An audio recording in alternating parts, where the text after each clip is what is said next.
La diligence s'arrêta dans un crissement de frein si brutal que Charlotte faillit tomber de la banquette en bois. Un nuage de poussière s'éleva, enveloppant les fenêtres d'un voile opaque, et la jeune femme plissa involontairement les yeux, couvrant sa bouche d'un mouchoir. L'odeur était inconnue, âcre, mêlée de poudre à canon et de sueur de cheval, bien différente des jardins fleuris de son Saint-Louis natal. « Red Rock, terminus !» cria le cocher, et sa voix résonna comme une sentence. Charlotte jeta un regard prudent par la fenêtre. La ville l'accueillait avec une morne succession de bâtiments en bois qui semblaient provisoires, comme s'ils avaient été installés là pour une courte durée, puis oubliés. La rue principale n'était pas pavée, mais simplement une terre battue sur laquelle le vent s'amusait à soulever de nouveaux nuages de poussière. Les enseignes grinçaient sur leurs chaînes rouillées. Saloon du fer à cheval doré, magasin MacGregor, barbier et dentiste. Sur le porche du saloon, quelques hommes coiffés de chapeaux à large bord mâchonnaient paresseusement du tabac en suivant la diligence de regards indifférents. Le cœur de Charlotte se serra d'angoisse. Dexter pouvait-il vraiment se trouver ici, dans ce trou perdu? Ce même Dexter qui lui baisait les mains dans la tonnelle ombragée du jardin de son père et lui murmurait des projets de maison aux rideaux blancs. « Mademoiselle, vous descendez ou vous comptez aller jusqu'en enfer ?» demanda rudement le cocher en passant la tête par la fenêtre. Charlotte se ressaisit. Elle n'était pas venue ici pour s'apitoyer sur son sort. Au cours des 6 derniers mois, elle avait parcouru la moitié du Missouri, interrogeant chaque personne qu'elle croisait au sujet de Dexter. Et enfin, à Kansas City, on lui avait dit qu'un homme correspondant à sa description était bien passé par Red Rock l'automne précédent. « Oui, merci », répondit-elle en ajustant ses gants. Le cocher sauta de son siège et ouvrit la portière. Charlotte rassembla ses jupes et posa prudemment le pied à terre. Ses élégantes bottines en cuir souple furent instantanément couvertes de poussière, et l'ourlet de sa robe bleue s'accrocha à une bardane épineuse. Elle regarda autour d'elle, essayant de s'orienter dans ce chaos. « Où puis-je loger ici ?» demanda-t-elle au cocher, qui déchargeait déjà sa petite valise du toit de la diligence. L'homme se gratta la barbe et désigna du menton un bâtiment de 2 étages au bout de la rue. « Vous voyez l'enseigne hôtel. C'est là que Madame Palme tient sa pension. C'est propre, mais sans luxe. Il n'y a rien d'autre en ville. » Charlotte hocha la tête et prit sa valise. Elle lui parut incroyablement lourde après le long voyage, mais elle ne voulait pas montrer de faiblesse. Lentement, en essayant de ne pas soulever de poussière, elle remonta la rue principale. Les hommes sur le porche du saloon la suivirent du regard, et elle se sentit comme une bête curieuse dans une ménagerie. « Tiens, tiens, une demoiselle nous rend visite », entendit-elle quelqu'un commenter à voix basse. Jolie, en plus. Les joues de Charlotte s'empourprèrent, mais elle continua d'avancer sans tourner la tête. À Saint-Louis, sa beauté était considérée comme raffinée. Des traits fins, des cheveux châtains relevés en un chignon soigné, une silhouette élancée. Ici, elle se sentait comme une poupée ridicule dans la vitrine d'un magasin de jouets. L'hôtel de Madame Palmé l'accueillit avec le grincement du plancher et une odeur de lampes à pétrole. Derrière le comptoir se tenait une femme corpulente d'une 50aine d'années, aux cheveux gris coiffés en un chignon serré. Elle leva la tête de son grand livre et toisa Charlotte d'un regard évaluateur. « Bienvenue à Red Rock, ma chère. Je suis Mary Palmer. Vous cherchez une chambre? »« Oui, s'il vous plaît. Je m'appelle Charlotte Jensen. »« Jensen ?» nota Madame Palmer dans son registre. « Vous n'êtes pas de la famille du négociant Jensen de Saint-Louis? J'ai déjà entendu ce nom. »« C'est mon père, » acquiesça Charlotte.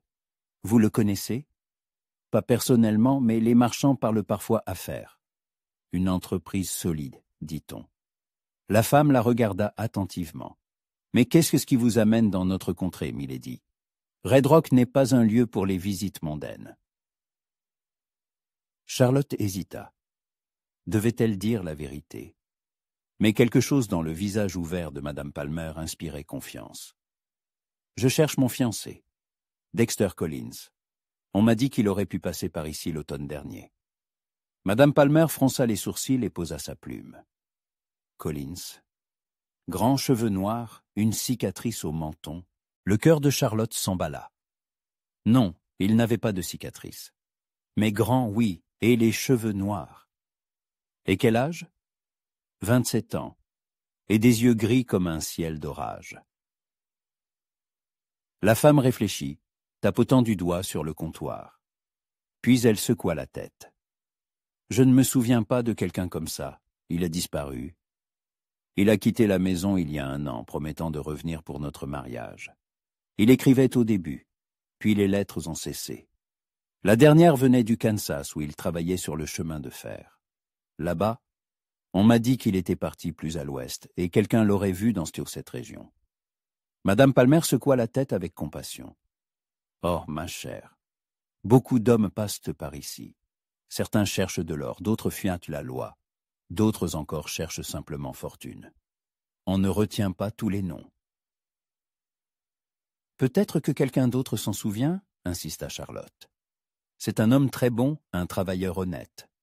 On se souvient de ce genre de personne. L'hôtelière soupira. Essayez de demander, mais soyez prudente. Vous êtes si belle et délicate. Et ici, les hommes ne voient aussi pas de femmes pendant des mois.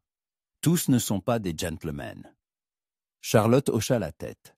Les regards dans la rue l'avaient déjà mise mal à l'aise. Je comprends. Pourrais-je avoir une chambre au premier étage? Bien sûr, $1 par jour, petit déjeuner inclus. Le dîner est en supplément. Charlotte sortit une pièce d'or de son sac à main. Madame Palmer prit une clé attachée à une grande plaque de bois et conduisit son invité en haut d'un escalier étroit. La chambre était petite mais propre. Lit en fer, une commode, une cuvette pour se laver et une seule fenêtre donnant sur la rue principale. Si vous avez besoin de quoi que ce soit, n'hésitez pas, dit l'hôtelière. Et vraiment, soyez prudente. Au saloon du fer à Cheval Doré, on trouve toutes sortes de gens. Le jour, ça va encore, mais le soir, mieux vaut ne pas y aller seule. Quand Madame Palmer fut partie, Charlotte s'assit sur le bord du lit et tenta de rassembler ses esprits. Le matelas s'affaissa sous son poids, et des ressorts grincèrent quelque part. Dehors, on entendait des voix, des hennissements de chevaux, des aboiements de chiens. La vie d'une petite ville aux confins de la civilisation. Elle sortit de sa valise une petite photographie dans un cadre en argent. Dexter y souriait, un bras autour de ses épaules.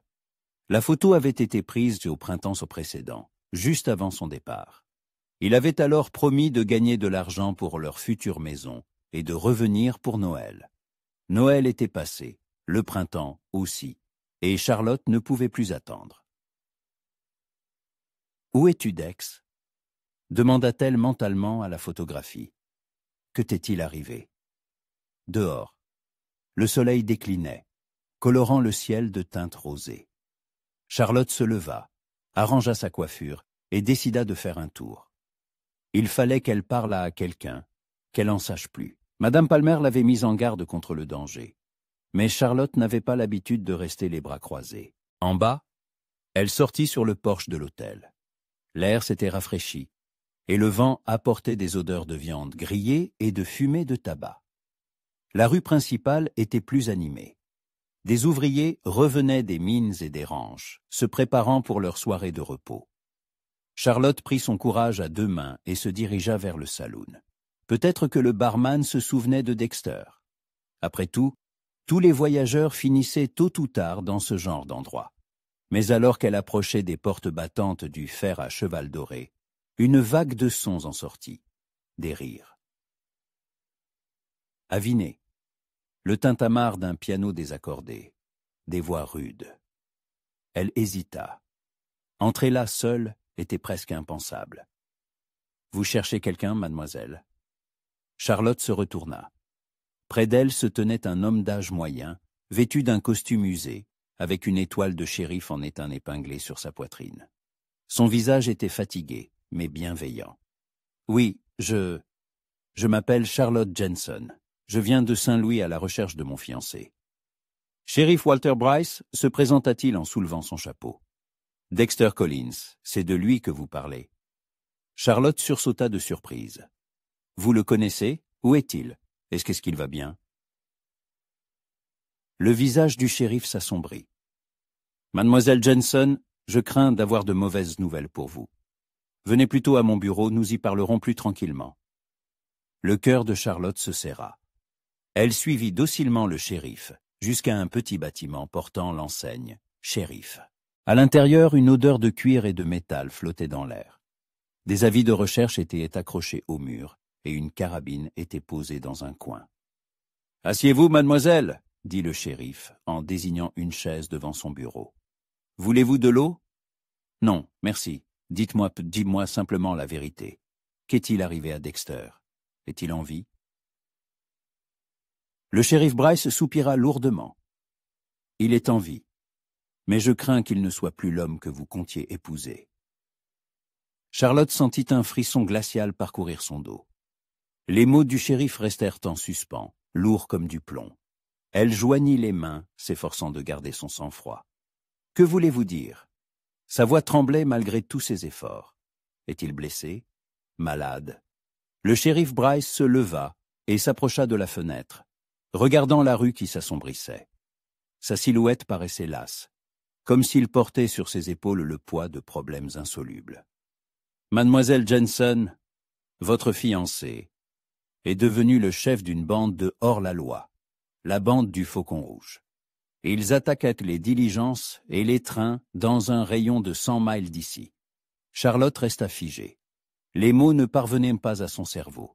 Dexter, son doux, son honnête Dexter, qui lui lisait des poèmes au clair de lune et rêvait de sa propre ferme. « C'est impossible, » murmura-t-elle. « Vous vous trompez? Dexter ne ferait pas de mal à une mouche. C'est un homme bon. » « Il l'était, » corrigea tristement le shérif. « Je me souviens de son arrivée en ville. Un gars travailleur, poli, sobre. Il s'était fait embaucher sur le chantier de la nouvelle église, vivait modestement, sans déranger personne. Les filles du coin lui jetaient en des regards, mais il disait à tout le monde qu'il avait une fiancée dans le Missouri.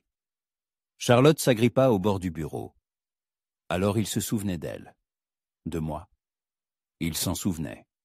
Il montrait même votre photo, il en était très fier. Il disait que dès qu'il aurait assez d'argent pour une maison, il reviendrait pour se marier. Alors que s'est-il passé? Qu'est-ce qui l'a poussé à... Elle ne pouvait prononcer le mot hors la loi. Le shérif retourna à son bureau et s'assit en face d'elle. À la lumière de la lampe à pétrole, son visage semblait sillonné de rides, comme s'il avait vieilli de 10 ans ces derniers mois. En octobre dernier, un télégramme est arrivé. Son père était mort, et la banque avait saisi la ferme pour dette. Dexter a été anéanti. Il s'est mis à boire pendant 3 jours, ce qui ne lui ressemblait pas. Et puis il a rencontré Tom Riddle. Qui est-ce? Un petit escroc qui vivait de tricheries aux cartes, faisait de trafic de bétail volé. Il avait une petite bande de 4 ou 5 vauriens sans foi ni loi. Riddle a remarqué que Dexter était un bon tireur et un cavalier émérite. Et il lui a proposé de l'argent facile. Charlotte ferma les yeux, essayant d'imaginer son fiancé une arme à la main. C'était impossible. Seul son rire embarrassé lorsqu'il lui offrait des fleurs, des chants, lui revenaient en mémoire. La première attaque fut celle d'une diligence transportant la paye des mineurs, continua le shérif. Personne n'a été tué, juste l'effrayé. Ils ont partagé le butin et Dexter a gagné plus d'argent qu'en 6 mois de travail sur le chantier. On dit qu'il voulait arrêter, mais Riddle ne l'a pas laissé partir. Il en savait trop. Et ensuite, Riddle s'est fait tuer dans une bagarre pour une histoire de cartes. La bande s'est retrouvée sans chef et les gars ont reconnu Dexter comme leur leader. Il était plus intelligent que les autres, plus instruit, et plus impitoyable que Riddle, comme on l'a découvert. Impitoyable? Charlotte ouvrit les yeux. Ça ne lui ressemble pas. Les gens changent, mademoiselle, surtout quand ils perdent tout ce qui leur est cher. Au cours des 6 derniers mois, la bande du Faucon Rouge a commis une 12aine d'attaques, et à chaque fois, Il devenait un plus audacieux. Le shérif sortit un papier usé d'un tiroir et le posa devant Charlotte. C'était un avis de recherche. En grosses lettres, il était écrit « Recherché vif ou mort » et en dessous « Dexter Collins, alias le Faucon Rouge. Récompense $500. » Sous le texte, un dessin flou d'un visage d'homme. Les traits étaient grossiers, mais Charlotte reconnut les yeux gris familiers et les lèvres obstinément serrées. $500, murmura-t-elle. La somme augmente à chaque attaque. La dernière a eu lieu il y a 1 semaine.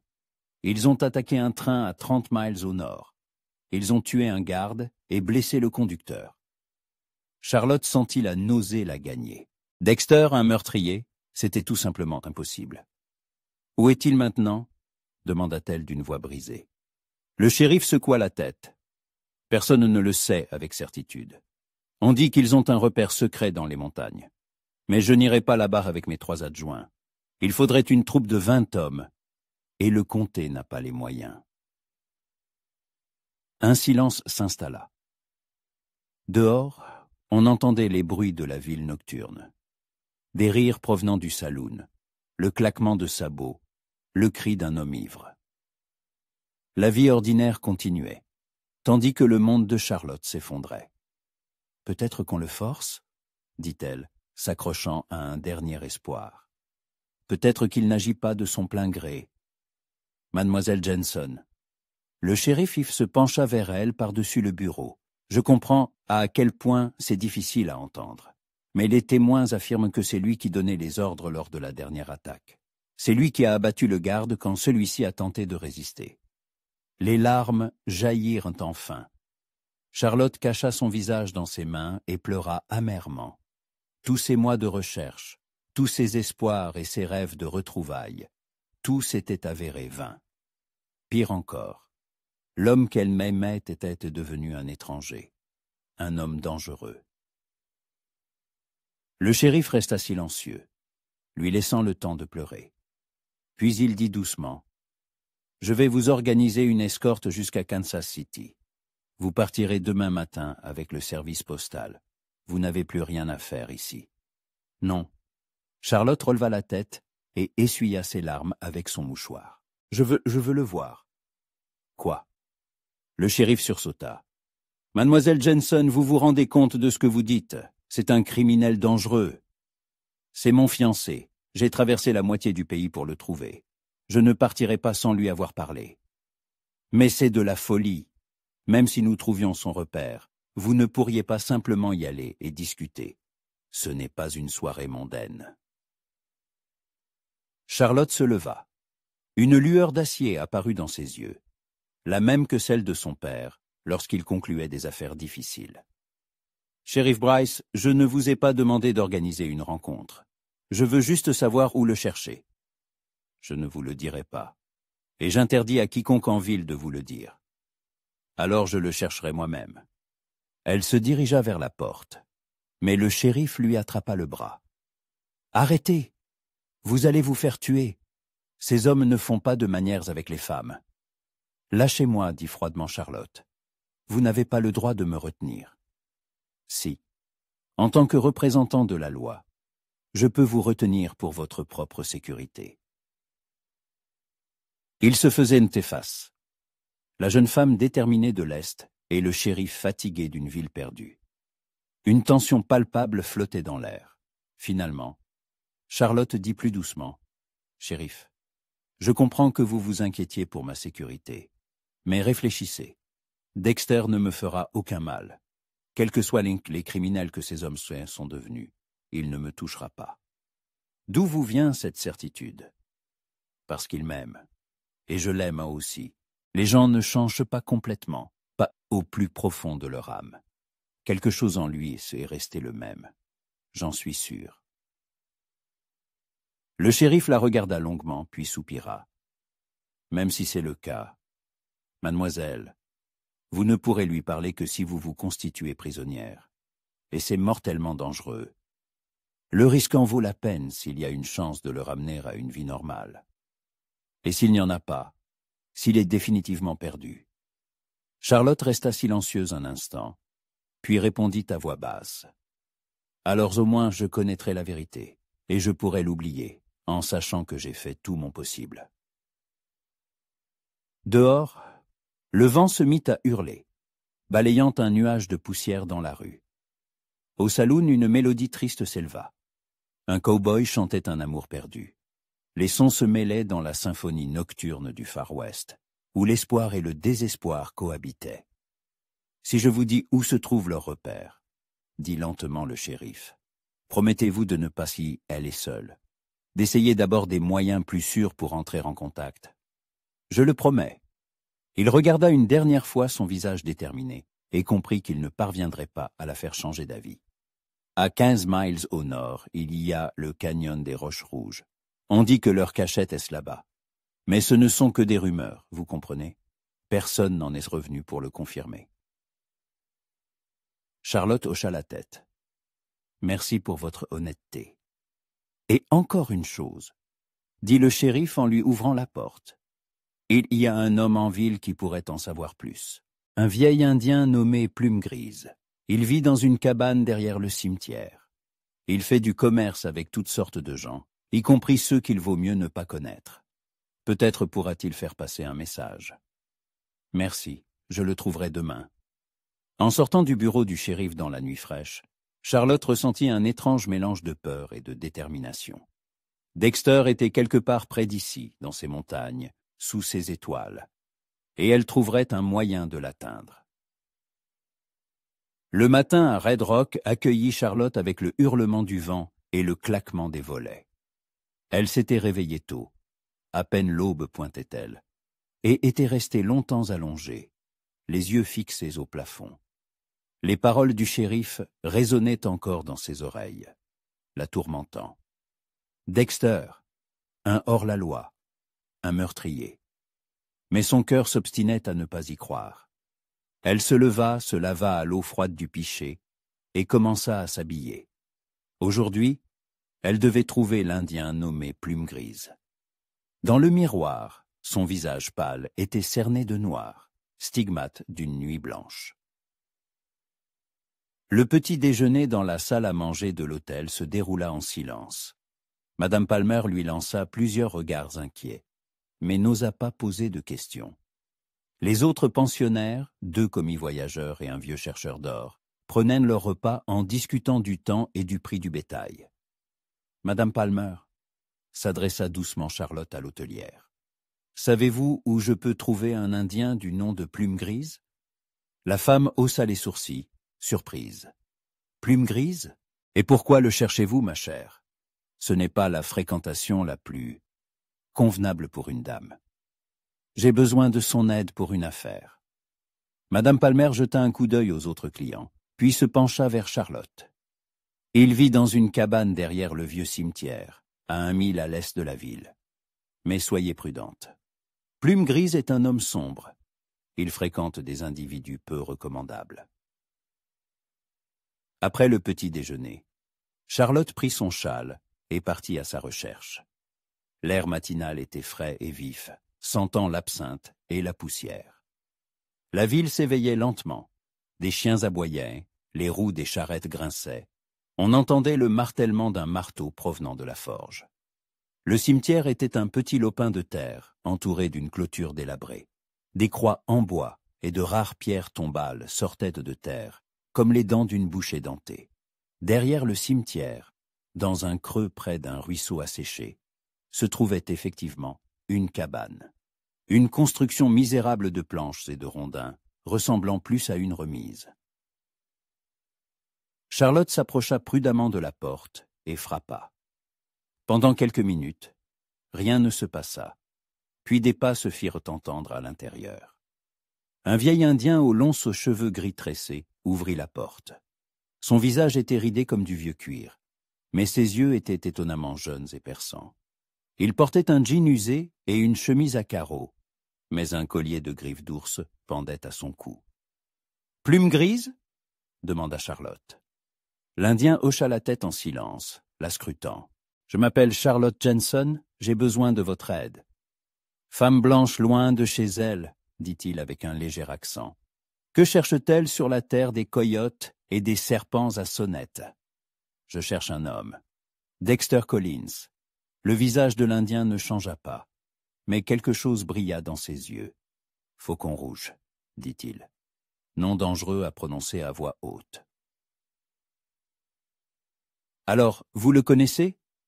J'en connais beaucoup. Entre. Dehors, les oreilles poussent sur les arbres. Charlotte franchit le seuil. À l'intérieur de la cabane, une pénombre régnait, et une odeur d'herbe, de fumée de tabac et de quelque chose d'autre d'indéfinissable flottait dans l'air.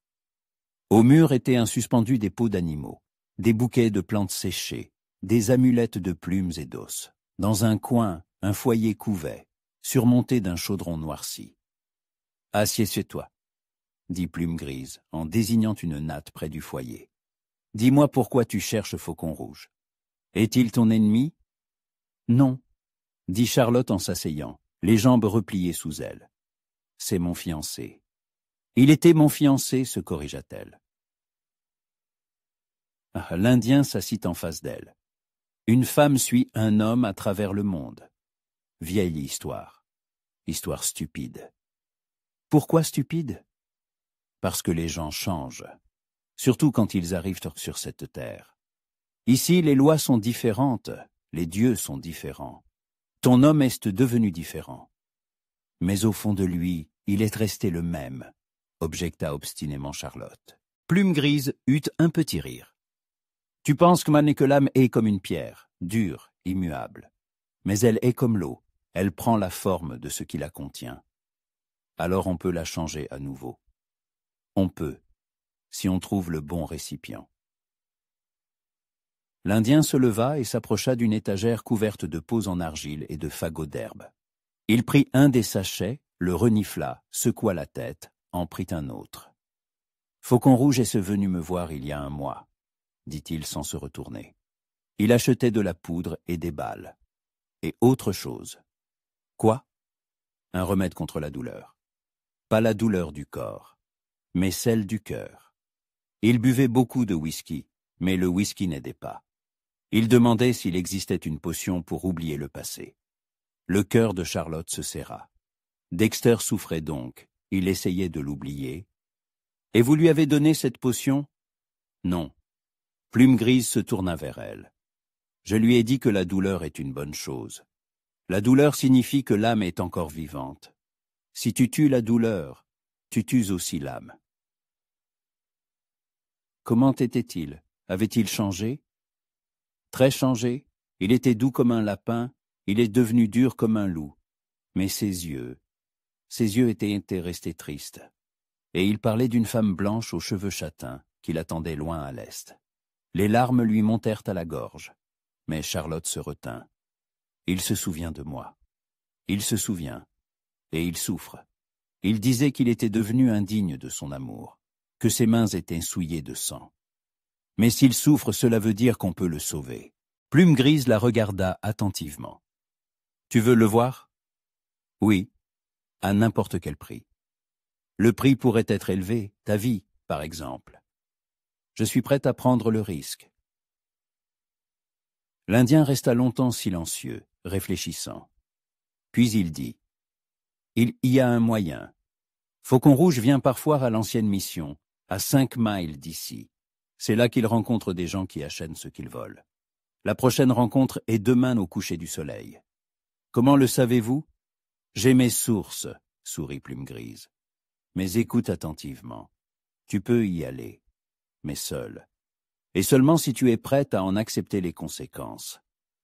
Quelles conséquences? Il pourrait ne pas te reconnaître, ou te reconnaître et te chasser, ou ces hommes pourraient décider que tu es une espionne et te tuer. Beaucoup de possibilités, presque toutes mauvaises. Charlotte se leva, lissant ses jupes. Où se trouve cette mission? Par l'ancienne route vers le nord, puis tu tournes vers les montagnes au sentier des Trois Pins, les ruines d'une église blanche sur une colline. Tu ne peux pas te tromper. Merci, dit-elle en sortant quelques dollars de son sac. Pour l'information. Plume Grise secoua la tête. Je n'ai pas besoin d'argent, mais si tu rencontres Faucon Rouge, Dis-lui que le vieil Indien a dit que la douleur dans le cœur est un signe d'espoir. Tant que ça fait mal, l'âme n'est pas morte. » En quittant la cabane, Charlotte sentit son cœur battre à tout rompre. Demain soir, elle verrait Dexter. Après un an de séparation, de recherches et de questions angoissantes, elle connaîtrait enfin la vérité. Le chemin du retour vers la ville lui parut court. Les pensées se bousculaient dans sa tête. Que dire à Dexter, comment expliquer sa présence? Pourrait-elle reconnaître son tendre fiancé dans ce hors-la-loi? À l'entrée de l'hôtel, le shérif Bryce l'attendait. Son visage était sombre. « Mademoiselle Jensen, j'ai besoin de vous parler. » Que s'est-il passé? Il y a 1 heure, un messager du comté voisin est arrivé. La bande du Faucon Rouge a attaqué la ferme de la famille MacArthur. Ils ont tué le vieil homme, blessé son fils et volé tout le bétail. Charlotte se sentit prise de vertige. Quand est-ce que c'était? Hier soir, pendant que nous parlions dans mon bureau, votre fiancé tuait des innocents. Les mots du shérif la frappèrent comme une gifle. Alors, pendant qu'elle espérait et planifiait leur rencontre, Dexter pillait et tuait Mademoiselle Jensen. Le shérif la prit par les épaules. Comprenez-vous maintenant à qui vous avez affaire? Ce n'est plus votre fiancé d'autrefois. C'est un tueur de sang-froid. Charlotte hocha la tête en silence, mais au fond d'elle, quelque chose s'obstinait à résister. Demain, elle verrait Dexter de ses propres yeux.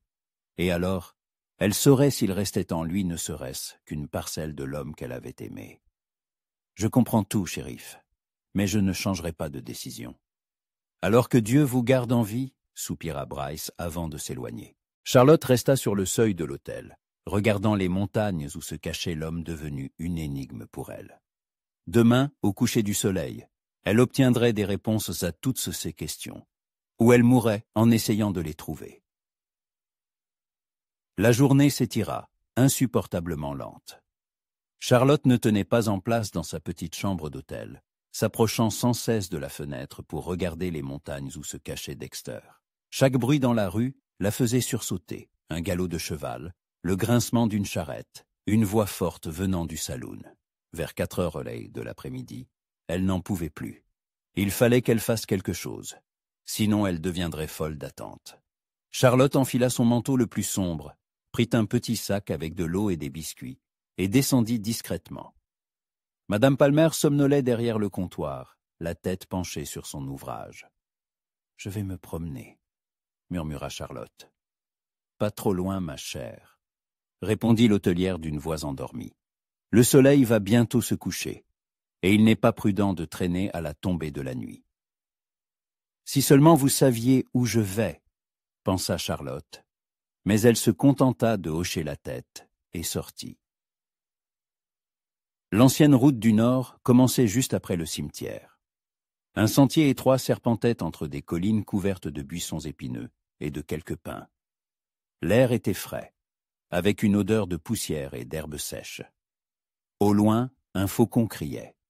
Était que ce même faucon rouge qui avait donné son surnom à Dexter. La marche fut plus difficile qu'elle ne l'avait prévu. Ses élégantes vêtements à bottines glissaient sur le sentier rocailleux, et sa longue jupe s'accrochait aux épines. Au bout d'une demi-heure, Charlotte s'arrêta pour reprendre son souffle, essuyant la sueur de son front avec un mouchoir. À Saint-Louis, elle n'allait jamais plus loin que le parc de la ville. Ici, elle devait parcourir 5 miles sur une route de montagne. Le soleil déclinait lorsqu'elle aperçut enfin les 3 grands pins à la bifurcation. Son cœur s'accéléra. Le tournant vers la mission était tout proche. Le sentier menant aux montagnes était encore plus étroit, à peine visible parmi les pierres et les buissons. Les ruines de l'ancienne église apparurent sur la colline, alors que les derniers rayons du soleil teintaient le ciel de rose. Les murs blancs de ce qui fut un bel édifice s'effritaient, le toit s'était partiellement effondré, et de l'herbe sèche sortait des fenêtres brisées. À côté se dressait un clocher sans cloche, une arche vide fixant le ciel comme l'orbite d'un crâne. Charlotte s'approcha prudemment des ruines. Un silence de mort régnait. seulement troublée par le murmure du vent dans les branches sèches. Peut-être s'était-elle trompée. Peut-être que Plume Grise lui avait donné une fausse information. Elle se cacha derrière un pan de mur et attendit. Les minutes s'étiraient, interminables. Ses jambes s'engourdirent à cause de sa position inconfortable. Une douleur apparut dans son dos. Mais Charlotte ne bougea pas. Si Dexter venait vraiment ici, elle devait le voir. Le bruit des sabots se fit entendre, alors que le ciel s'assombrissait et que les premières étoiles s'allumaient. D'abord lointain, puis de plus en plus proche. Charlotte retint son souffle plaqué contre la pierre froide du mur. Les cavaliers apparurent derrière la colline, 3 hommes à cheval. Même dans la pénombre, elle reconnut la silhouette élancée de Dexter sur le cheval de tête. Il était en selle, avec l'aisance d'un cavalier né, coiffé d'un chapeau à large bord, une carabine dans le dos. Mais quelque chose dans sa posture, dans ses mouvements, avait changé. Une vigilance de prédateur, prêt au danger. Les cavaliers s'arrêtèrent près des ruines de l'église. Dexter mit pied à terre le premier, balaya les environs du regard, puis fit un signe à ses compagnons. Eux aussi descendirent de cheval et les attachèrent au reste d'une clôture. « Jake est en retard », dit l'un des hommes de Dexter. Sa voix était rude et rauque. « Peut-être qu'il a changé d'avis ?»« Non », répondit Dexter. Et Charlotte tressaillit en entendant ses intonations familières. Jake n'a jamais failli. Attendons encore un quart d'heure. Il ôta son chapeau et passa une main dans ses cheveux. Au clair de lune, Charlotte vit son visage, plus mince que dans son souvenir, avec de nouvelles lignes dures autour des yeux et de la bouche. Il y avait bien une cicatrice sur son menton, celle dont Madame Palmer avait parlé. « Chef, et si c'était un piège ?» demanda le second bandit, un homme petit et trapu à la barbe épaisse. « Et si ce marchand a prévenu le shérif, alors nous serions déjà morts, » répondit calmement Dexter. Bryce n'attendrait pas en embuscade. Il encerclerait la mission et exigerait notre reddition. Charlotte frissonna. Dexter parlait d'une mort possible avec un tel naturel, comme s'il discutait de la météo. Où était passé l'homme tendre qui craignait d'écraser un ver de terre sur le chemin du jardin? De nouveau, on entendit un bruit de sabots. Cette fois, un cavalier seul arriva. Un homme âgé en costume usé, menant un cheval de bas. « Jake !» lui fit signe Dexter. « Tu as la marchandise ?»« Je l'ai, Faucon. 20 nouveaux colts, de la poudre, des balles, tout comme convenu. »« Et d'où vient l'argent ?» demanda le barbu avec méfiance. « C'est une marchandise bien chère pour un simple commerçant. » Jake sourit. « Ce ne sont pas tes affaires, Tom. J'ai mes propres sources. »« Montre les armes !» ordonna Dexter.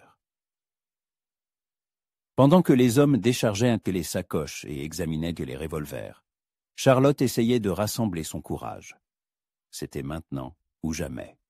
Si elle ne sortait pas maintenant, elle ne reverrait plus jamais Dexter. Et elle ne connaîtrait donc jamais la vérité sur ce qui lui était arrivé. Elle quitta sa cachette et s'avança lentement vers le groupe d'hommes. Ses pas étaient presque silencieux, mais un des chevaux renifla et secoua la tête. Dexter se retourna instantanément, dégainant son revolver. « Qui est là ?» cria-t-il brusquement, pointant son arme dans sa direction.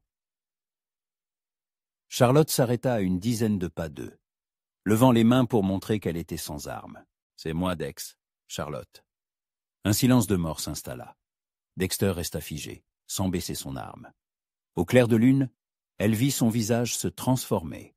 D'abord la stupéfaction, puis quelque chose qui ressemblait à de la douleur. « Charlie ?» murmura-t-il. « C'est impossible. Tu ne peux pas être ici. »« Mais je suis là, » dit-elle, et en faisant un pas de plus. « Je t'ai cherché pendant 1 an. »« Chef, c'est qui ?» s'énerva le barbu, saisissant lui aussi son arme. « Baissez vos revolvers » ordonna Dexter sans quitter Charlotte des yeux. « Tous. »« Mais Faucon !» ?»« J'ai dit, baissez-les !»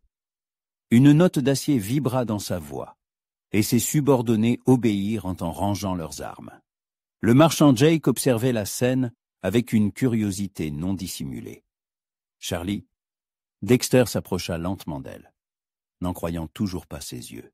« Qu'est-ce que tu fais ici? Comment m'as-tu trouvé? » « J'ai parcouru tout l'Ouest. J'ai interrogé chaque personne que je croisais. On m'a dit que tu étais dans cette région. Tu aurais dû m'oublier. Tu aurais dû épouser quelqu'un de respectable. » Je ne pouvais pas oublier. Je ne pouvais pas en épouser un autre. Sa voix tremblait. « Dex, que t'est-il arrivé? Pourquoi n'es-tu pas revenu? » Le visage de Dexter se tordit de douleur. « Parce que je ne suis plus l'homme que tu as connu. Parce que je suis devenu quelqu'un que tu ne pourrais jamais aimer. »« Ce n'est pas vrai. C'est la vérité, » répondit-il durement. « Regarde-moi, Charlie. Regarde-moi bien. Je suis un meurtrier, un voleur. J'ai du sang sur les mains.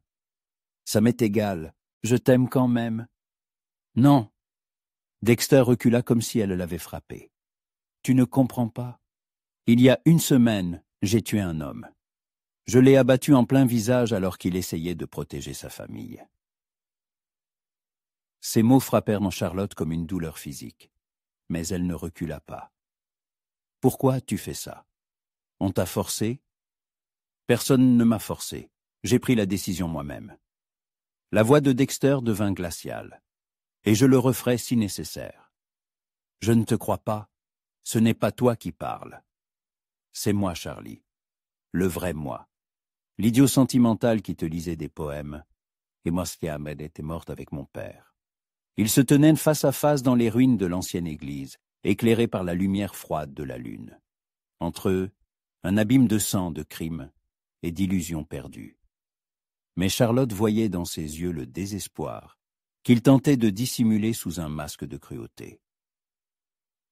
« Si tu as vraiment changé, dit-elle doucement, alors pourquoi ne peux-tu pas me regarder dans les yeux en le disant ?» Dexter tressaillit et se détourna. « Va-t'en, Charlie, oublie-moi. Vis heureuse. Je ne partirai pas sans toi. »« Alors tu mourras ici, dit-il en se retournant de nouveau vers elle, parce qu'il n'y a pas de retour en arrière pour moi. » À ce moment, l'un de ces hommes jura et montra la route. « Chef, des cavaliers, beaucoup de cavaliers. » Dans le silence de la nuit, on entendait en effet le bruit lointain de sabots se rapprochant de la mission. Dexter se transforma instantanément. Toutes les émotions disparurent, ne laissant place qu'à la concentration froide d'un prédateur. « Combien ?» demanda-t-il sèchement. « 1 dizaine, au moins. C'est le shérif, c'est sûr. »« Aux chevaux !» ordonna Dexter. « Jake, prends ta marchandise et file par le sentier sud. Tom, Joe, et avec moi. » Les bandits se précipitèrent vers leurs chevaux. Le marchand emballa rapidement. Les armes. Dexter attrapa le bras de Charlotte.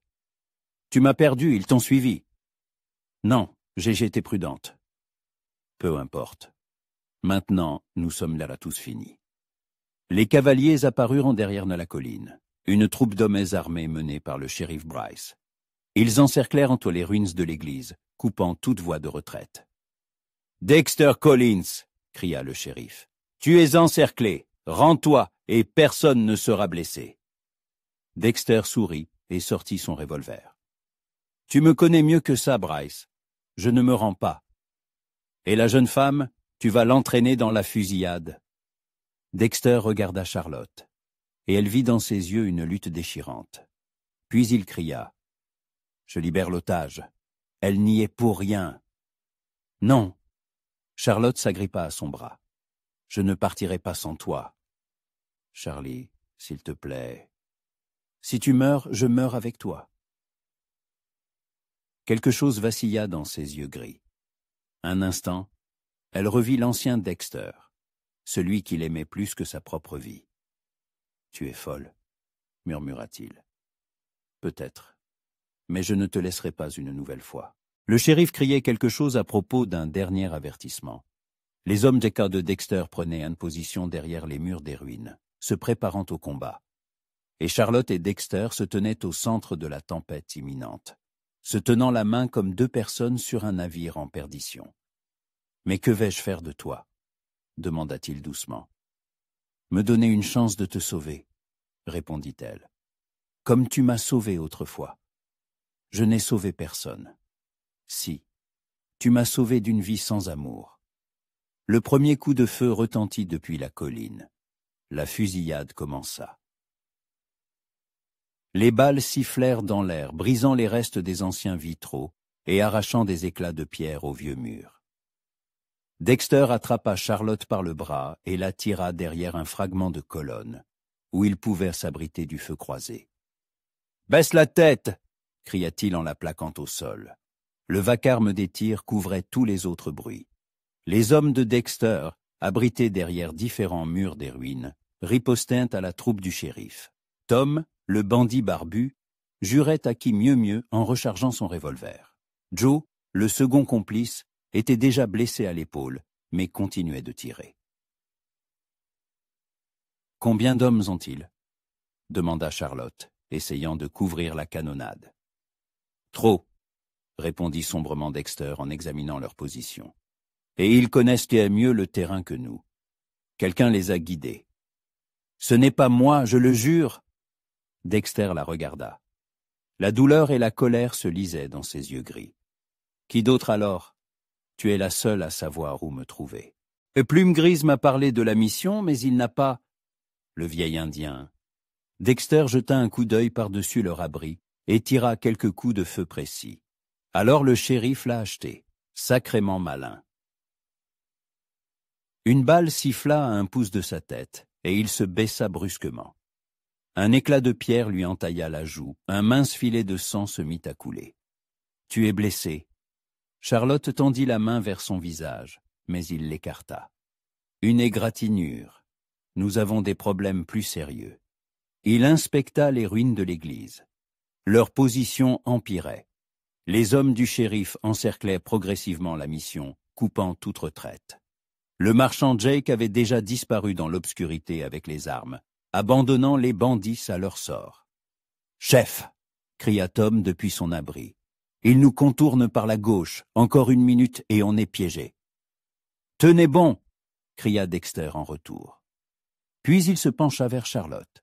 « Écoute-moi attentivement. Je vais attirer leur attention. Et toi, tu cours vers les chevaux.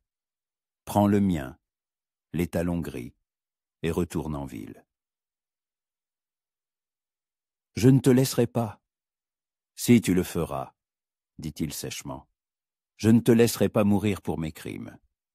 Et toi, qu'est-ce qui t'arrivera ?» Le visage de Dexter devint de pierre.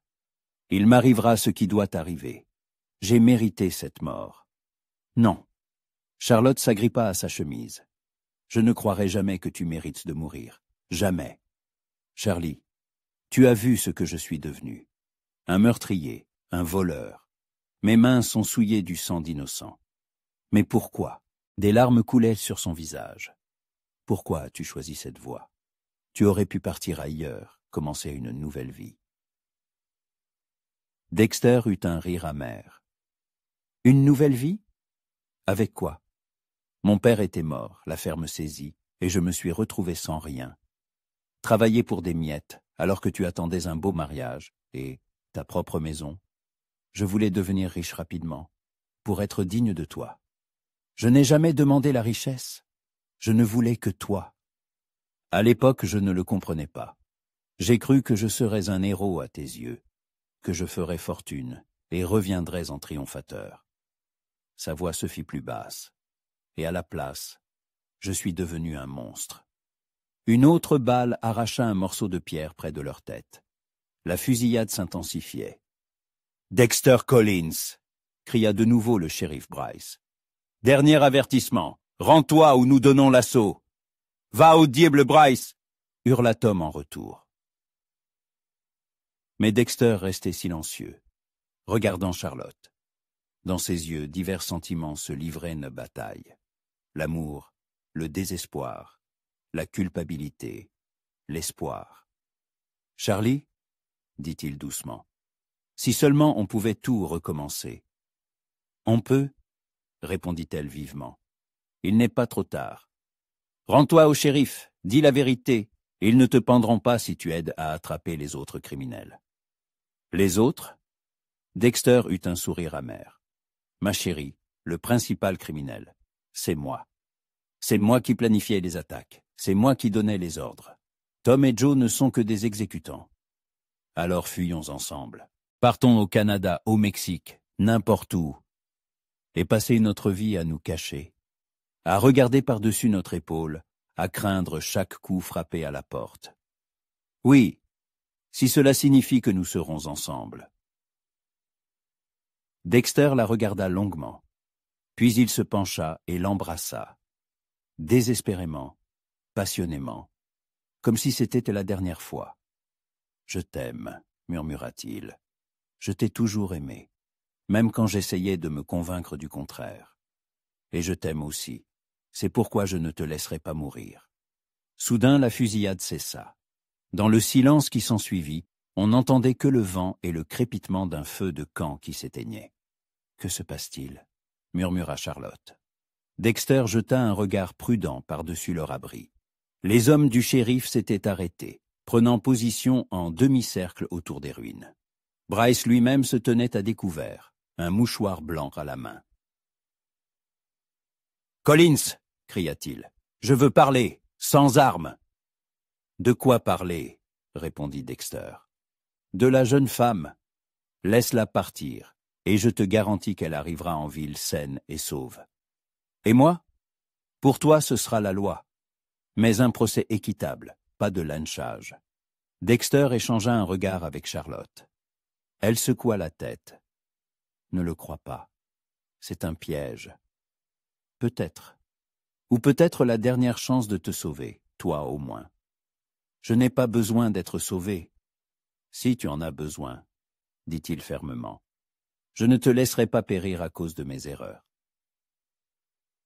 Il se leva, les mains en l'air. « Bryce, je sors !» Non, Charlotte s'agrippa à sa jambe, mais il se dégagea doucement. « Reste ici, et quoi qu'il arrive, n'interviens pas. » Dexter sortit lentement de sa cachette, les mains bien en vue. Les hommes du shérif se tendirent, pointant leurs armes sur lui, mais Bryce leur fit signe de ne pas tirer. « Assez près, dit le shérif, quand une vingtaine de yards les séparèrent. « Où est la jeune femme ?»« En sécurité, pour l'instant. »« Collins, tu comprends ta situation ? Tu es encerclé, sans issue. Tes hommes s'élarent sont blessés. C'est que la fin. »« Je sais, » répondit calmement Dexter, « mais je ne me rendrai pas si facilement. Même si cela signifie la mort de la jeune femme. » Quelque chose vacilla sur le visage de Dexter. « Charlotte n'a rien à voir avec mes crimes. Elle a essayé de m'arrêter. Alors laisse-la partir. Qu'elle s'en aille, et nous réglerons nos problèmes sans témoin. » Charlotte n'y tint plus. Elle sortit de sa cachette et courut vers Dexter. « Non. S'il reste, je reste aussi. »« Charlie, reviens !» cria Dexter. Mais elle était déjà à ses côtés, l'enlaçant par la taille. « Nous sommes ensemble, dit-elle au shérif. Si vous voulez l'arrêter, arrêtez-moi aussi. »« Mademoiselle Jensen, ne soyez pas stupide, » dit Bryce avec lassitude. « Vous avez une chance de retrouver une vie normale. »« Pas sans lui. C'est un meurtrier. C'est mon fiancé. Et je crois qu'au fond de son cœur, il est resté un homme bon. » Dexter la serra plus fort. « Charlie, tu ne comprends pas. »« Je comprends. Je comprends que tu souffres, que tu as honte de ce que tu as fait. Cela signifie que ton âme est encore vivante. Et si ce n'est pas le cas, si je suis vraiment devenu un monstre, alors je t'aiderai à redevenir un homme. » Des larmes brillèrent dans les yeux de Dexter. Il la serra contre lui, enfouissant son visage dans ses cheveux. « Je ne mérite pas un tel amour. » L'amour, ce n'est pas une question de mérite. C'est une question de ne jamais abandonner. Le shérif Bryce les observait en secouant la tête. Finalement, il cria. « Collins, je te le demande une dernière fois. Tu te rends ?» Dexter releva la tête, regarda les hommes qui les encerclaient, puis Charlotte. Dans ses yeux, il vit une telle foi, un amour si inconditionnel que son cœur se serra de douleur.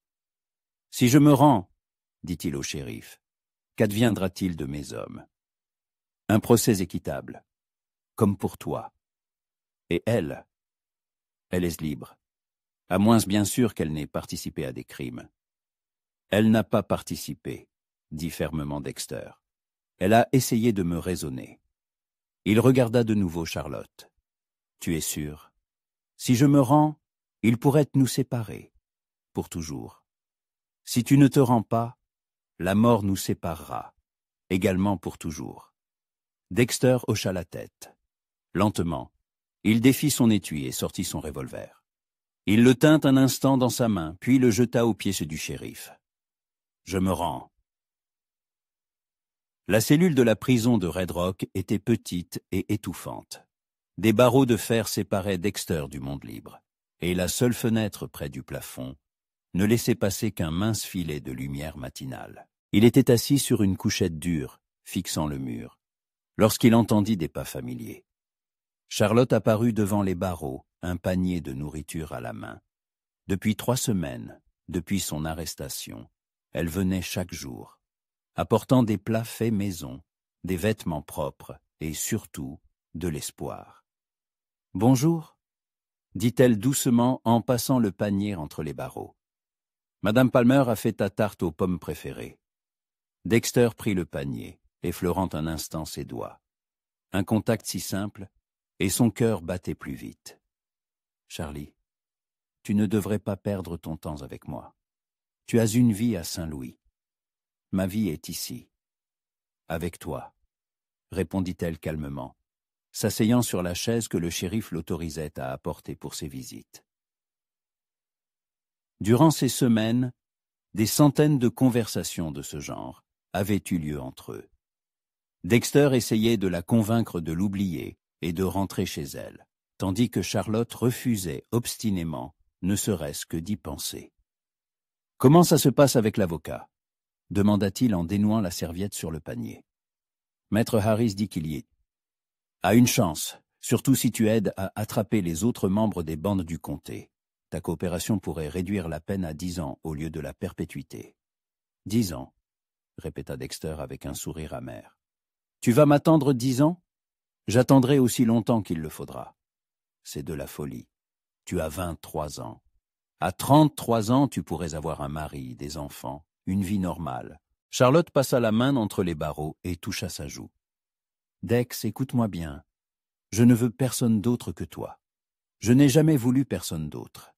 Et s'il faut attendre 10 ans, 20 ans, j'attendrai. Et si je sors différent, la prison change les gens. Alors je t'aiderai à te souvenir de qui tu étais vraiment. » Dexter se leva et s'approcha des barreaux. Seuls quelques centimètres de fer les séparaient, mais cela semblait un abîme. « J'ai tué des gens, Charlie. Peut-être pas par méchanceté, mais j'ai tué. J'ai du sang sur les mains. Je sais, et ça me fait mal d'y penser. Mais je vois comme tu souffres, comme ta conscience te tourmente. Cela signifie que ton âme est vivante, qu'il y a un espoir de rédemption. Certaines choses ne peuvent être rachetées. Si, en consacrant le reste de sa vie à faire le bien. » La porte du couloir s'ouvrit et le shérif Bryce apparut. Son visage était fatigué, mais pas hostile. « Mademoiselle Jensen, le temps est écoulé. » Puis il s'adressa à Dexter. « Collins, demain, le juge de district arrive. Il y aura une audience préliminaire. »« Qu'est-ce que cela signifie ?» demanda rapidement Charlotte. « Ils détermineront les chefs d'accusation définitifs et le montant de la caution, si elle est possible. »« Il n'y aura pas de caution, » dit Dexter. « Je suis trop dangereux pour la société. »« On verra, » haussa les épaules le shérif. « Ta conduite en cellule compte. En 3 semaines, aucune infraction. Tu aides à la cuisine. Tu lis la Bible. Le juge en tiendra compte. » Quand le shérif fut parti, Charlotte saisit les mains de Dexter. « Tu as entendu? Peut-être qu'ils te libéreront sous caution. »« Charlie, je n'ai pas d'argent pour une caution. Et qui se porterait garant pour un hors-la-loi? »« Moi. Et l'argent ?» Elle hésita. « J'ai écrit à mon père. Je lui ai tout raconté. » Dexter pâlit. « Qu'as-tu fait? Maintenant, il va t'interdire de me voir. » « Au contraire. Mon père a écrit que si tu te repens vraiment et que tu es prête à commencer une vie honnête, il nous donnera une chance. Il est déjà en train de transférer l'argent pour la caution. Ton père est prêt à aider l'homme qui prévoyait de marier sa fille à un fermier prospère et qui est devenu un meurtrier. Mon père comprend que les gens font des erreurs et que l'amour est parfois plus fort que la raison. » Dexter s'assit sur la couchette, le visage entre les mains. « Je ne mérite pas un tel pardon. Tous ceux qui se repentent sincèrement le méritent. Et si je dévie à nouveau du chemin, s'il y a trop de ténèbres en moi… » Charlotte se leva et s'approcha tout contre les barreaux. « Alors je serai ta lumière. Je te rappellerai qui tu es vraiment. Et qui suis-je selon toi? L'homme qui me lisait autrefois des poèmes sous les étoiles, qui rêvait d'une ferme avec des rideaux blancs, qui a pleuré à la mort de son père et était prêt à tout pour la femme qu'il aimait. Sa voix tremblait de larmes. Cet homme n'a pas disparu, Dex. Il s'est juste perdu dans l'obscurité. » Le lendemain, le juge de district, un homme âgé en robe noire, avec des yeux perçants derrière ses lunettes, arriva au petit tribunal de Red Rock. L'audience fut brève. Les accusations furent officiellement lues. Vol qualifié, attaque à main armée, avec circonstances aggravantes, meurtre au second degré, peine maximale, la prison à vie. Mais l'avocat Harris fit une déclaration sur la coopération de l'accusé avec la justice. Dexter était prêt à dénoncer tous ses complices, à révéler les cachettes du butin et à témoigner contre d'autres groupes criminels. « Votre honneur, » dit l'avocat. « Mon client regrette sincèrement ses actes. Il est prêt à passer le reste de sa vie à expier ses crimes par un travail honnête. » Le juge étudia longuement les documents, puis regarda Dexter. « Monsieur Collins, regrettez-vous vraiment vos actions? » « Oui, votre honneur. Chaque jour, je pense aux personnes à qui j'ai fait du mal. Si je pouvais revenir en arrière. Mais on ne peut pas. On ne peut qu'essayer de réparer ses torts.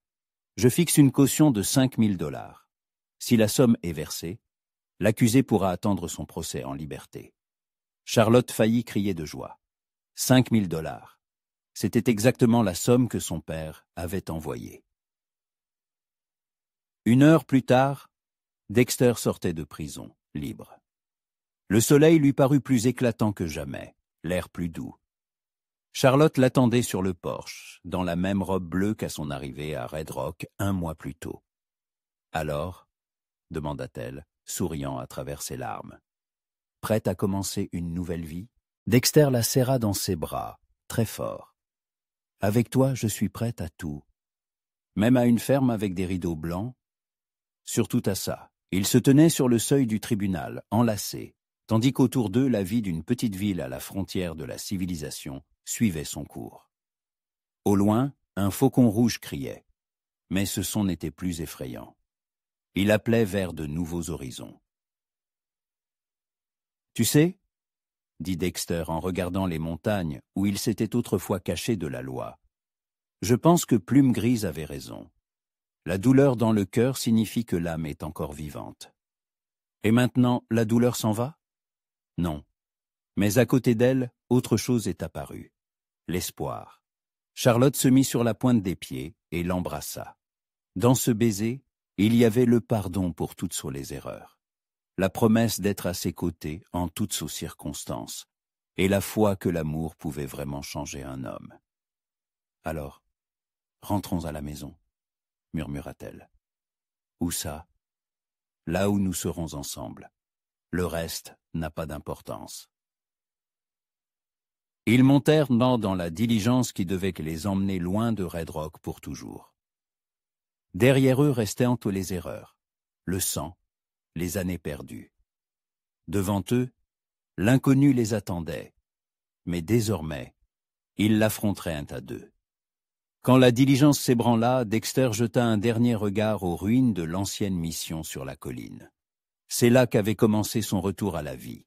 C'est là qu'il avait compris que même l'âme la plus égarée peut retrouver son chemin, si quelqu'un est prêt à lui tendre la main et à ne jamais la lâcher, quoi qu'il arrive. « À quoi tu penses ?» demanda Charlotte, remarquant son air songeur. Je pense qu'il faut parfois tomber très bas pour comprendre à quelle hauteur on peut s'élever. Et maintenant, on s'élève. Maintenant, on vole, sourit-il en lui baisant la main. La diligence roulait sur la route, soulevant des nuages de poussière. Le faucon rouge planait haut dans le ciel, libre et magnifique. Quelque part devant eux, les attendait une maison aux rideaux blancs et le bonheur tranquille qu'ils avaient mérité en traversant toutes ces épreuves. 5 ans plus tard, Charlotte se tenait sur le porche d'une petite maison, regardant son mari travailler dans le champ. Les rideaux blancs aux fenêtres ondulaient sous une légère brise, et le soleil du soir teignait les épis de blé de reflets dorés. 5 ans plus tôt, ce n'était qu'un rêve. Aujourd'hui, c'était leur réalité. Dexter se redressa, essuya la sueur de son front et lui fit un signe de la main. Au fil des ans, il avait changé. Son visage s'était apaisé, et ses yeux avaient retrouvé cette douceur qu'elle se rappelait de leur jeunesse. La cicatrice sur son menton avait presque disparu, et ses mains, qui tenaient autrefois une arme, cultivaient maintenant le pain avec soin. Le tribunal l'avait finalement condamné à 8 ans de prison, mais grâce à sa coopération avec la justice et à sa conduite exemplaire, sa peine avait été réduite à 3 ans. Dexter n'avait pas seulement dénoncé tous ses complices, mais avait aussi aidé à capturer 2 autres bandes qui terrorisaient la région. Lorsqu'il fut libéré sur parole, les habitants l'accueillirent sans hostilité. Il avait aidé tant de gens à récupérer leurs biens volés. « Maman, papa arrive !» retentit une voix d'enfant. Charlotte se retourna et vit Tommy, leur fils de 2 ans, qui trottinait sur le porche d'un pas mal assuré.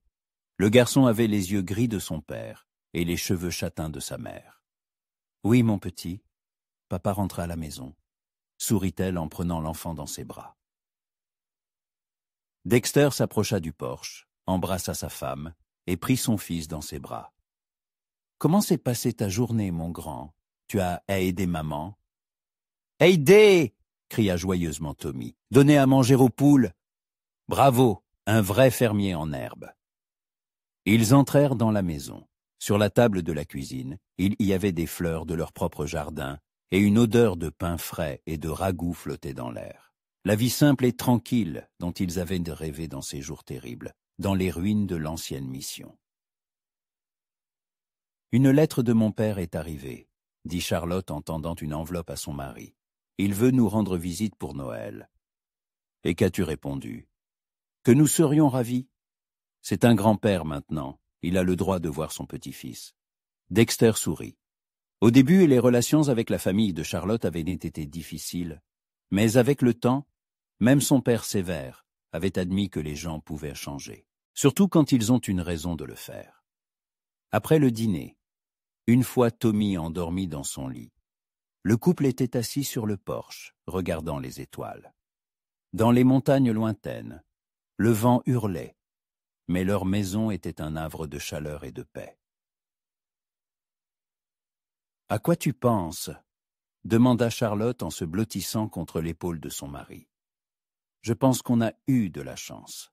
Tout le monde n'a pas une seconde chance. Tu l'as mérité, par ta douleur, ton repentir, ton travail.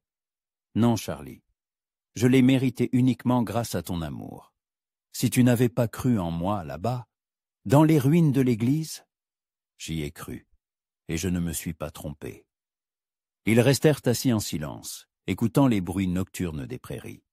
Au loin, un faucon rouge criait, celui-là même qui avait autrefois donné son surnom à Dexter. Maintenant, ce cri ne l'effrayait plus, mais lui rappelait le chemin parcouru. « Charlotte, dit doucement Dexter, n'as-tu jamais regretté d'avoir choisi une vie avec moi plutôt qu'une vie tranquille à Saint-Louis ? » « Pas une seule fois, » répondit-elle sans hésiter. « Et toi, regrettes-tu que je t'aie trouvé ? Chaque jour, je remercie Dieu pour ça. » Il l'embrassa sur la tempe. « Tu ne m'as pas seulement sauvé, Charlie. Tu as sauvé cet enfant qui aurait pu naître d'un hors-la-loi. Maintenant, Tommy aura un père, pas un criminel. Il aura le meilleur père du monde, murmura-t-elle. Dans la maison, l'enfant pleura doucement. Charlotte se leva, mais Dexter la retint. « J'y vais. Il a dû faire un cauchemar. » Il entra dans la maison, prit son fils dans ses bras et se mit à chanter doucement d'une berceuse. Charlotte écoutait sa voix et pensait à quel point la vie était étrange. 5 ans plus tôt, cette voix donnait des ordres à des bandits. Maintenant, elle calmait un tout petit. « Papa chante celle du faucon », demanda Tommy se calmant. « Quel faucon ?»« Le faucon rouge de tes histoires. » Dexter sourit. Il racontait en effet à son fils des contes sur un faucon rouge. Mais dans ces contes, l'oiseau était bon. Il aidait les voyageurs égarés à retrouver leur chemin. « Il était une fois un faucon rouge, » commença-t-il. Et un jour, il se perdit dans une forêt sombre. Charlotte sortit dans le jardin et cueillit quelques roses Queda tardives. Demain, elle les mettrait dans un vase dans la cuisine. Leur parfum embaumerait la maison. Des joies simples qui rendent la vie belle. Dans le ciel, une étoile filante passa. Charlotte fit un vœu, que leur petit bonheur dure éternellement, que Tommy grandisse bon et honnête, que Dexter n'oublie jamais le côté sombre de son âme. Quand elle rentra dans la maison, son mari avait déjà recouché leur fils et se tenait près de la fenêtre, regardant la nuit étoilée. « À quoi penses-tu maintenant ?» demanda-t-elle. « À l'avenir. Je veux acheter une autre parcelle de terre, agrandir l'exploitation, peut-être avoir des vaches. Et quoi d'autre? Je veux aussi que Tommy ait des frères et sœurs. » Charlotte rougit et posa une main sur son ventre. Elle ne lui avait pas encore annoncé la nouvelle, mais il semblait que le moment était venu. Peut-être que ce vœu se réalisera bientôt. Dexter se retourna brusquement. « Charlie, tu veux dire, le docteur Miller l'a confirmé hier. Au printemps, Tommy aura un petit frère ou une petite sœur. » Le visage de Dexter s'illumina d'une telle joie que Charlotte faillit en pleurer. Il la souleva dans ses bras et la fit tourner dans la cuisine. « Un autre enfant! Mon Dieu, comme je suis heureux! »« Attention !» riait-elle. « Je ne voudrais pas que le bébé naisse sur le sol de la cuisine. » Il la reposa doucement et la serra contre lui. « Je serai le meilleur père du monde, je le promets. »« Tu l'es déjà. » Ils s'enlacèrent, debout dans la cuisine de leur petite maison, au son du tic-tac de la vieille horloge sur la cheminée. Dehors, le vent soufflait, faisant onduler le blé dans le champ et plier les branches des pommiers dans le verger. Leur monde était petit, mais il était à eux. Dans la chambre, le petit Tommy dormait paisiblement, rêvant de gentils faucons rouges. Dans la cuisine, une mère et un père planifiaient un avenir plein d'espoir et d'amour. Et quelque part dans le ciel étoilé volait l'âme du vieil Indien plume grise, qui avait dit un jour que la douleur dans le cœur signifiait que l'âme était vivante. La douleur était passée, mais l'âme, elle, était bien vivante, et remplie d'un bonheur si grand qu'il aurait suffi pour plusieurs vies. L'histoire de Dexter Collins, autrefois connu sous le nom de Faucon Rouge, s'était terminée au moment où il s'était rendu au shérif dans les ruines de l'ancienne église. Commençait alors l'histoire de Dexter Collins, mari, père, honnête fermier. Et cette histoire était bien meilleure que la précédente.